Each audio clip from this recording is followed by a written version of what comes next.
عمران خان اور جمیمہ خان، یہ کہانی محبت کی ہے، اختلاف کی ہے اور آخر میں خودداری کے ساتھ جدائی کی۔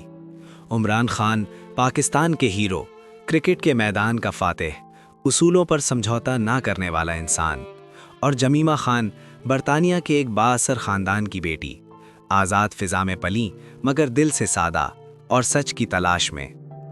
پہلی ملاقات لندن کے ایک سماجی ماحول میں دو مختلف دنیاؤں کی یہ لوگ پہلی بار ملے۔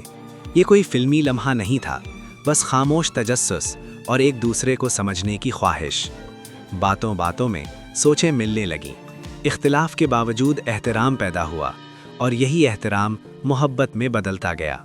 ایک مشکل فیصلہ، یہ رشتہ آسان نہ تھا۔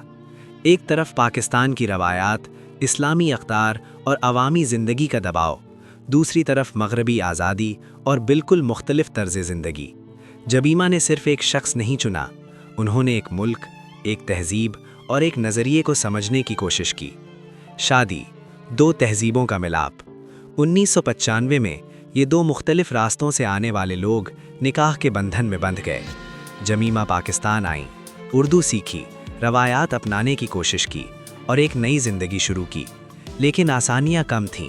میڈیا کی نظریں، تنقید، تنہائی اور ہر قدم پر سوال۔ وقت نے فاصلے بڑھا دیے، وقت گزرتا گیا، ذمہ داریاں بڑھتی گئیں اور راستے آہستہ آہستہ جدا ہونے لگے۔ آخرکار یہ رشتہ باہمی رضامندی سے اختتام کو پہنچا۔ وہ بیان جس نے سب کو چونکا دیا۔ طلاق کے دوران ایک روایت یا بیان کے مطابق برطانیہ کی عدالت میں جج نے کہا کہ جمیمہ خان کو 150 ملین پاؤنڈ عمران خان کو ادا کرنے ہوں گے، جو پاکستانی حساب سے تقریباً 45 ارب روپے بنتے ہیں۔ اسی بیان کے مطابق عمران خان نے فوراً کہا، مجھے ان سے 1 روپیہ بھی نہیں چاہیے۔ یہ جملہ عدالت سے زیادہ لوگوں کے دلوں میں گونج گیا۔ اسی موقع پر انہوں نے یہ بات بھی کہی، یہ میرے ساتھ پاکستان میں نہیں رہتی، میں اپنے ملک کے لیے کام کرنا چاہتا ہوں، وہاں کرپشن ہے، ناانصافی ہے اور میرا مقصد ان سب کے خلاف کھڑا ہونا ہے۔ پھر وہ سوال جو اکثر سننے والوں نے خود سے پوچھا کہ جو شخص اربوں ٹھکرا دے وہ 2 کروڑ کی کرپشن کیسے کر سکتا ہے؟ یہ سوال کسی فیصلے سے زیادہ ایک سوچ چھوڑ گیا۔ اختتام مگر وقار کے ساتھ۔ یہ جدائی شور میں نہیں بدلی، نہ الزام تراشی ہوئی،